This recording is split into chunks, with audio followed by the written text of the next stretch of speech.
The best case scenario is you'll have an entire population growing up and going through life and just never really finding joy. They'll never really find deep, deep fulfillment in work or in life. Wow. That's a bleak prognosis, isn't it? I want to talk about this Simon Sinek video where he talks about millennials that I came across. Well, I didn't really come across it, did I? No, it was jammed down my throat through every social media avenue possible. It was filling up my Facebook stream. It was all over Twitter. It was huge on LinkedIn. It's still going through on LinkedIn. I want to talk about it for two reasons. One is I'm fascinated by how we speak. I work with people to develop their ability to speak confidently and get ideas across in a way that people are likely to listen to and agree with. And this is a fantastic example of that. Of some of the iterations I've seen on Facebook, it has something like a 95% upvote rate. And I'm also fascinated by the quality of those ideas because this video demonstrates some flaws in how we do our reasoning. Why so many people agreed with this video when some of the stuff Simon's saying is really poor logic, really obvious stuff that on the face of it, if you didn't already agree with him, if you didn't already think mobile phones and social media are a problem in society, you would have looked at and gone, "Well, that's patently absurd." So my purpose for you for this video is A, ways to recognize these flaws in how we do our reasoning so that you can guard against making the same mistakes yourself. Two, so that you can recognize when other people are using these persuasion techniques on you to try to exploit flaws in your reasoning so that you can investigate what they're saying that little bit more closely. And three, so that you can use some of these yourself, perhaps if you're going to a job interview or going out on a date or having a meeting or with a client or something like that, even with housemates or friends. The first and most important persuasion technique that Simon uses in this is to appeal to people's preconceptions. Appeal to things that they already believe. See this guy's head nodding, you see him and there's a girl in white later on, they've always got their head nodding. And that's the key to good persuasion. Get people's heads nodding along with you. The best way to get people's heads nodding along is to make statements that everybody's likely to agree with. And they're accused of being entitled and narcissistic and self-interested, unfocused, lazy. But he doesn't say that that's what millennials are. He says that's what people say about millennials. Most of us think we're smarter than most other people. So if you say to somebody, "You seem like an intelligent person," it's going to be positive and affirming. They're going to like hearing that message. And secondly, they're going to go, "Yeah, I am. That is true." Which is the other one to say, "You seem quite perceptive." Or if you ever go to a fortune teller, they'll say, "I think you seem like you're clairvoyant yourself." Some kids got participation medals. You got a medal for coming in last, right? Which the science we know is pretty clear, which is it devalues the medal and the reward for those who actually work hard, and it actually makes the person who comes in last feel embarrassed because they know they didn't deserve it, so it actually makes them feel worse. And they're thrust into the real world, and in an instant they find out they're not special, their moms can't get them a promotion, that you get nothing for coming in last, and by the way, you can't just have it because you want it. So which is it? Are they losing their confidence at school by being given the participation medal, or are they waiting to lose their confidence when they get into the job market and stop getting participation medals? Because Simon's really good looking and speaks really well and is appealing to so many of our preconceptions, what he said there actually didn't make sense, but so few of us seem to notice that. The other problem, to compound it, is we're growing up in a Facebook, Instagram world. In other words, we're good at putting filters on things. And so when the more senior people say, "Well, what should we do?" they sound like, "This is what you gotta do." And they have no clue, right? So he uses a lot of humor, and we'll get to this later because the humor he uses is fantastic. It's an excellent way of bringing people around on side so they see things through your perspective. Now, pausing for a moment to forget the ridiculousness that they seem to be both too confident from getting participation medals, it undermines their confidence. They get into the job market and they're too confident and they're crushed again. And then the next minute they're talking to senior leadership and telling them this is what you got to do, which seems like a confusing, illogical mess. Let's just focus on that last bit. That's not really my experience of millennials in the workplace. I work a lot with tech and media companies, which are hugely millennial heavy workforce. My experience is when they go to speak to senior leadership, they're actually filled with doubt, which is a big problem for the business, because typically senior leadership has hired them and got them there because sometimes those millennials are the smartest person in their field, particularly if it comes to anything to do with social media or programming. Quite often it will be this young person that has skills that are far exceeding those of their manager. That's what makes them difficult to manage. Their managers don't even know how to do their job. Right? And the senior leadership typically are bringing them into a room and saying, tell us what we've got to do. And my experience of them is that they actually don't speak like that at all. And they say, well, I guess we can try to improve efficiencies. And they're actually speaking with upward inflections. You know, this habit of making statements sound like questions, kind of like Australians and Californians do. Right? It undermines their confidence. Most of my work is actually get them to speak with downward inflections. Downward inflections, when your voice goes down at the end of a sentence, makes it sound like you're speaking the gospel truth. So that's the next point about persuasion. Use downward inflections. If you're going to a job interview and you say, I'm a really fast learner, it doesn't sound like you're a fast learner. The science we know is pretty clear.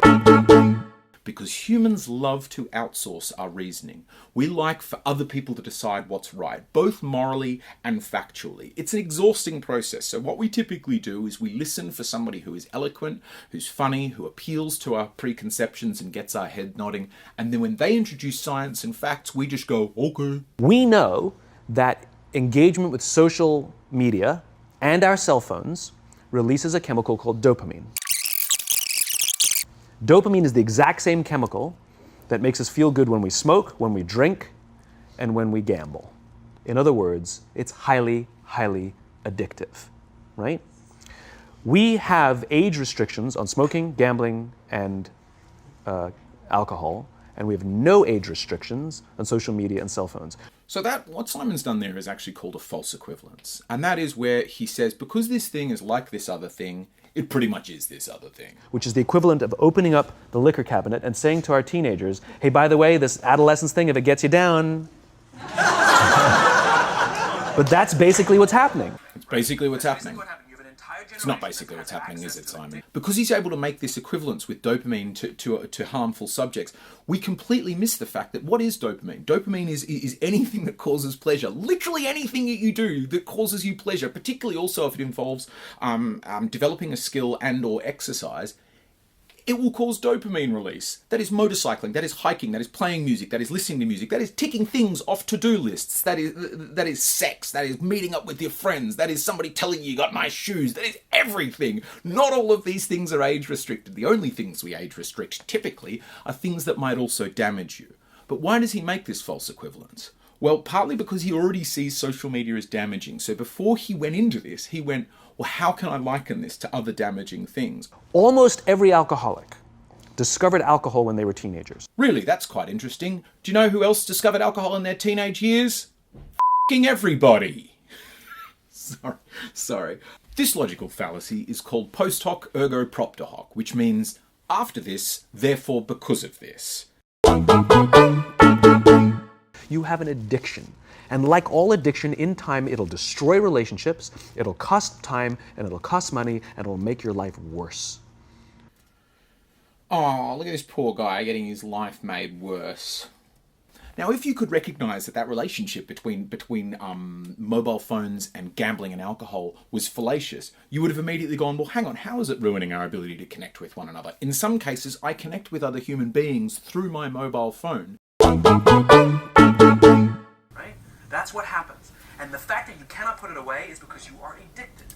Now, this bit I really like. Goodness, he speaks so well. And this comes to the next point on persuasion, which is get your audience on side. Get them on side not just with your idea, but with you. Now, a great way to do this is to use humor, to use stories, and to use what I call get out of jail free cards. Now, the humor he uses the whole way through. Goodness, he's a funny person. And he does this quite a lot also by acting out little scenarios. They sound like, this is what you gotta do. Hi, hi, hi, hi, hi. This adolescence thing, if it gets you down.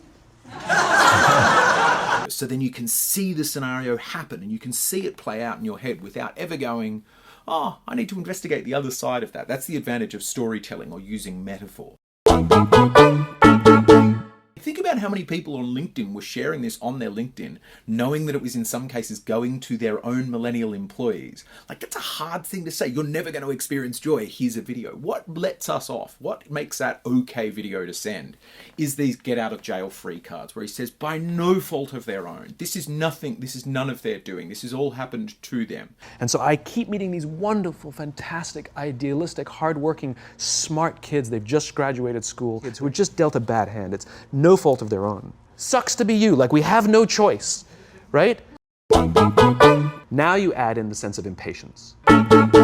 What he's talking about in this section is largely the comparison between instant gratification and delayed gratification. Now, this is a really well understood scientific concept. There was a study done on which involves sitting a kid in a room and coming in and giving them a marshmallow and saying, I'm going to go out of the room for 5 minutes, but if this marshmallow is still here when I get back, I'm going to give you 2 marshmallows. You can eat it now, or you can wait and I'll bring you back 2. I'll do. Marshmallow for each of you, and I'll be back in a little. If we wait, you'll give us 2. I'm gonna wait. Fascinating test. What it's testing is the kid able to delay or put off a small amount of reward in the immediate time for a longer or more enduring or better reward later on? Turned out to be a great predictor of all sorts of stuff to do with strength of relationships, which is exactly what Simon's talking about. Earning potential at work, which is again exactly what Simon's talking about. So what he's saying is this modern generation has no ability to delay gratification, to manage their own impulses, to do their own impulse control. Let's see the examples he's using though. The instant gratification. You want to buy something, you go on Amazon, it arrives the next day. Compared to going to the shop and getting it and coming home and having it today. You want to watch a TV show? Binge. You don't even have to wait week to week to week, right? I know people who skip seasons just so they can binge at the end of the season. So you mean these people are putting off that short-term pleasure of watching each episode as it comes along because it's less pleasurable? Because there's always that hook at the end of the show, isn't there? Where you go, oh, what's going to happen next episode? So if you stack a few up together, you get a much more pleasant experience. That's delayed gratification. That's the opposite of what he's talking about. He's giving an example now of how millennials are actually better at delaying gratification and using it as an example of instant gratification. And look at her nodding head. Look how much she's nodding. Instant gratification. You want to go on a date? You don't even have to learn how to be like, hey. Hey. Is this how we dated? I don't know. I wasn't around then. You don't have to be the uncomfortable one who says yes when you mean no and says no when you mean no and yes when you... You don't have to swipe right. Bang, I'm a stud. Now, there's a few problems with this. I mean, some of what he's saying is absolutely true. I'm certain you get a dopamine hit when you swipe right and somebody else has swiped right on you and you get a match. That's social approval. That says somebody else found that photo of me appealing. Absolutely. But does that really make you a stud? I mean, I want you to reflect on your own Tinder experiences if you've been on Tinder. What do you typically do? Well, you match with somebody, but that's only the beginning of it, isn't it? Then you've got to message them, you've got to try and make them laugh, you've got to seem interesting, you've got to see if they're interesting and intelligent and if they make you laugh. Then you organise a time to go and meet. Sometimes it's that day, but more often it's like a week, 2 weeks, a month later sometimes.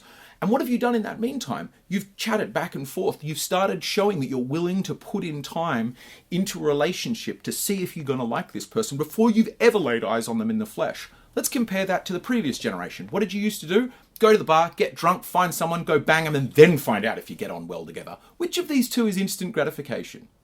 Right? You don't have to learn the social coping mechanisms. You still have to do the awkward face-to-face thing. The Tinder thing doesn't delete that. In fact, it sometimes makes it harder because you've been chatting and playing a great game, but then when they're there in front of you, you get the sweats and you get nervous and he's clearly never done any Tinder dating, but by the look of him, he doesn't need to. I think Simon does okay with the ladies, if you know what I'm saying. Because he does this. Hey, ladies.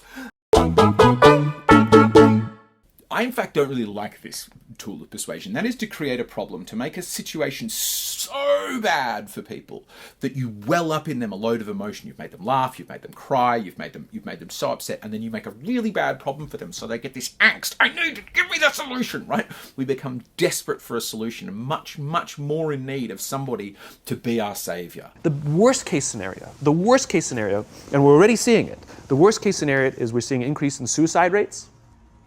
We're seeing an increase in this generation. We're seeing an increase in accidental deaths due to drug overdoses. We're seeing more and more kids drop out of school or take leaves of absence due to depression. Unheard of. This is really bad.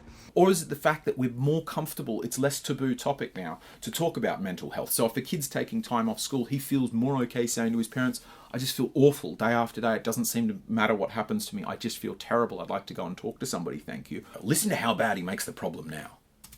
The best case scenario is you'll have an entire population growing up and going through life and just never really finding joy. They'll never really find deep fulfillment in work or in life. They'll just waft through life and it'll be it's fine. Then become the solution. Not you have the solution, because otherwise the company or the person you're trying to persuade will feel like, well, I can take that solution, I don't need you. You be the solution, then you present your wares. Watch Simon. They blame themselves. They think it's them who can't deal. And so it makes it all worse. It's not. I'm here to tell them it's not them. I'm here to tell them it's not them. It's the corporations, it's the corporate environments, it's the total lack of good leadership. Now, it is no coincidence that Simon's main focus is on leadership in organisations. But I want to make clear, I don't want to do a cynical play that, oh, this is all just a sales pitch. I mean, it is, but I don't think that means he doesn't believe the stuff, what he's saying. And we put them in corporate environments that care more about the numbers than they do about the kids. They care more about the short-term gains than the long-term life of this young human being. We care more about the year than the lifetime, right? And so we are putting them in corporate environments that aren't helping them build their confidence. A load of companies I work with do work hard on developing the confidence of their individuals, not because it's a mushy, nice thing to do and that's what millennials asked for. Corporations focus on people's confidence because they know it has a bottom line impact on their business. Their salespeople sell more, their account managers manage their accounts better and have better client meetings. Their delivery people just deliver stuff with a bit of a better smile on their face. It means that they're more engaged as workers, so they put in what's called discretionary effort. You know, they stick around for longer after the home bell is rung, so to speak. This is the same reason for the bean bags and free food. It keeps people at their desk longer for more years and more hours per day. Right? They are focusing on the confidence, but if you turn a phrase as beautifully as this, people tend to sit back and let those words wash over them and go, yeah, it's more about the year than the life, going, what would that mean? What does that actually mean? Which corporation ever has? What would that look like if a corporation was focusing more on the life than the year? There should be no cell phones in conference rooms. None. This is Simon's product pitch. Now, he does go on to make a more detailed product pitch later, but that was missing in the 15-minute video that everybody got and shared on Facebook. This is the bit where you're selling your solution, you're peddling your wares, so to speak. And so what I want to make clear is this is not a slight on Simon. I don't want to make fun of him just because he's peddling his wares. I mean, it's a fantastically given talk, and I think in some ways some of the things he's saying are true. Plus, in some ways, I'm peddling my wares. He works on leadership, so the solution to him is leadership. I work on confidence and how we speak to one another. So I'm naturally inclined to see the solution as being more confident and saying to people, could you please put your phone down? This is quite important. Or confidently and empathetically going up to somebody and saying, I'm going to have to check my phone a few times during this meeting because there's something really difficult going on at home with my family. If the only tool you've got is a hammer, then everything starts to look like a nail. But I do want to investigate what he's saying in terms of, does this really make sense? Because he makes 3 recommendations. No, ban phones, have corporations ban phones from conference rooms, which I think is a weird nanny state way to go about it, and I think it has some other serious problems. Don't bring them out to dinner with you and don't sleep next to them. What I think something's going to start happening in conference rooms that adopt this policy, and that is you're going to get halfway through your meeting and someone's going to say, hey Jane, do you think we can meet about this again next Thursday, or will Friday work better? And they'll say, I don't know, Jeremy, because I left my phone outside in the bucket because I'm not capable of regulating my own impulses. Hang on, I'll get up now, walk over to the door, open the door, fish through the bucket, get out my phone and then go, nah, Thursday's not going to work, Jeremy. Turns out I'm in another meeting. What about next Thursday? And you're going to be conducting the half of the meeting from out in the hallway while you check your diary or see what that email really actually said, or call that guy from IT to see if our systems are capable of running that kind of whatever. The second reason is all of these solutions rely on us taking away impulse control. It belongs to the 12-step program idea. It's like an alcoholic. The reason you take the alcohol out of the house is because we cannot trust our willpower. Now, the 12-step program has been somewhat disputed of late because its major solution is remove the addictive substance, remove the temptation from your life. There is good reason to think that will actually reduce your impulse control because you don't have that experience of having your phone buzz in your pocket and think, I'm not even going to flinch. Or having your phone face down on the table and go, not only am I not going to flip it over, but I'm going to recognize the signal that sends and pick it up and put it back in my pocket and then focus on this person in front of me. Because that bit, that making that decision moment to moment, day to day, that's the real impulse control here. Like, I do this with my friends. When we're going out for dinner and we're leaving together, we'll leave our cell phones at home. Who are we calling? Maybe one of us will bring a phone in case we need to call an Uber or take a picture of our meal. That goes without saying, come on. I'm an idealist, but I'm not insane. You know? This is another really good persuasion technique to get people on side with you. And that's, scientists call it the pratfall effect, or you can just use a little bit of self-deprecating humor. Now, many people take this too far to end up just talking all the time about, well, knowing my luck and I'm no good at that, and this isn't ready yet, but, or this is pretty stupid, or I don't know if I'm thinking the right thing, you know, like too self-deprecating. Typically, in my experience, it doesn't work. That will minimize you in somebody else's estimation. But what's happening here is if you're in danger of seeming too perfect, of too good, too unachievable, then what we'll start to do is break down how much rapport we've got for you. We won't feel quite as much empathy for you, and we'll start wanting to pick apart your ideas. Relationships are formed this way. We're waiting for a meeting to start, and we go, how's your dad? I heard he was in the hospital. Oh, he's really good. Thanks for asking. He's actually at home now. Oh, I'm really glad. It was really amazing. I know, it was really scary for a while. That's how you form relationships. It's a beautiful act out, wasn't it? A wonderful little story that you could really see happening. And that's what made it so persuasive. That's what made so many people watching it unlikely to go, hang on, is having a conversation like that, a lovely, meaningful conversation with somebody else, impossible if I've got my phone in my pocket? And so when you just say, don't check your phone, people literally will go like this. And somebody will go to the bathroom, and what's the first thing we do? Look at the phone. Because I wouldn't want to look around the restaurant for a minute and a half, you know? But if you don't have the phone, you just kind of enjoy the world. And that's where ideas happen. The constant engagement is not where you have innovation and ideas. Ideas happen when our minds wander and we go, and you see something, I bet they could do that. That's called innovation. I don't sit there enjoying the world when I'm by myself in a restaurant and a friend's gone to the bathroom. I feel A, really awkward because I'm sitting by myself with nothing to do, but B, I'm like, geez, this would be a useful time to see if any business emails have come through, or to check if my family's okay, or to see how my friend's doing going through that difficult time at the moment, or even just watch a funny cat video.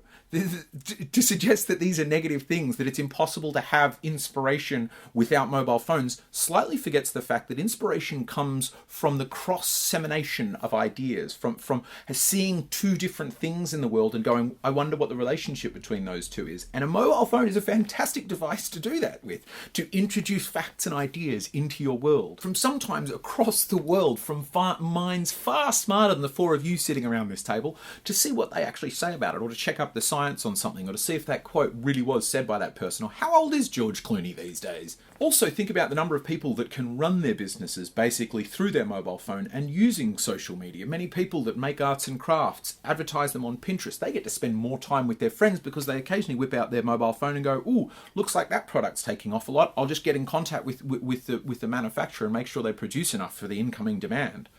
I run half my business from my mobile phone. The fact that I can check emails and respond to emails is why I get to spend more time with my friends. Think about the safety element, because we can call the police or we can record an incident on our phones, which not only helps prosecute the offenders, but also in some cases will protect you from harm because they see a camera and go, uh-oh, so it's making you safer. It's helping you get places more easily because it's got a GPS that's talking to f***ing satellites. It's amazing. This is such a beautiful technology. Now, I'm not saying it's 100% positive. I think absolutely there can be ways in our life which it is detrimental to our ability to connect with one another. That can become a bit of a cushion, and definitely it can become addictive. But to suggest that there is nothing positive coming out of mobile phones and we need to leave them outside conference rooms and not bring them out to dinner is to me, it's such an absurdly reductive view. Now, I want to point out that I think most of the people looking at and sharing this probably do have a slightly above average intelligence. Most of the people watching it, because the vocabulary is quite complex. It's a very long video and it's about quite a intellectual topic. It's just one person talking for the entire time. You need to have a long attention span and a clear understanding of bits of psychology to even sit through it. And that to me makes it more fascinating that so many intelligent people like yourselves watched this and agreed with it. And the thing I want you to pause for a moment is the whole point he's making is that social media and mobile phones are ruining our ability to connect with one another. This was shared on social media, in many cases by people who probably manage millennials. Some of those 50 million must have. What kind of a relationship are you building there? Sending something that you know is going to reach the feed of your millennial employees saying, you're never going to amount to anything, you're never going to experience any joy, you're never going to have any meaningful relationships because you look at your phone too much. That's a horrible thing to suggest to somebody, and there is something therefore in that, in looking at what social media is doing to our ability to form meaningful relationships, to be able to empathize with other people, because one of the main points, one of the interesting points here I think about human psychology is once we think we're right, factually or morally, maybe because we've outsourced that reasoning to somebody else, we close down some of our empathetic reasoning. We're less likely to have that question and go, what would this really be like to receive if I was a millennial? What the fuck is that cheeping sound?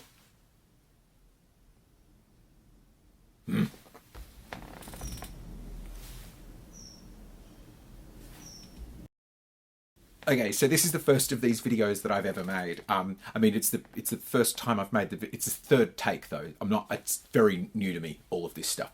So if you found it useful, I'd love for you to comment or share on it. If you disagree with me, or if you picked any logical fallacies in what I said, or if you recognize the times when I was using the techniques I was talking about, then please comment it below and all of that good stuff. Yeah, I've written a book. It's called Speak for Yourself, and it talks a lot about the techniques that Simon's using. Yeah, this is the awkward bit where I peddle my wares. I feel terrible about it too. I need to go and have a shower. I'm sorry.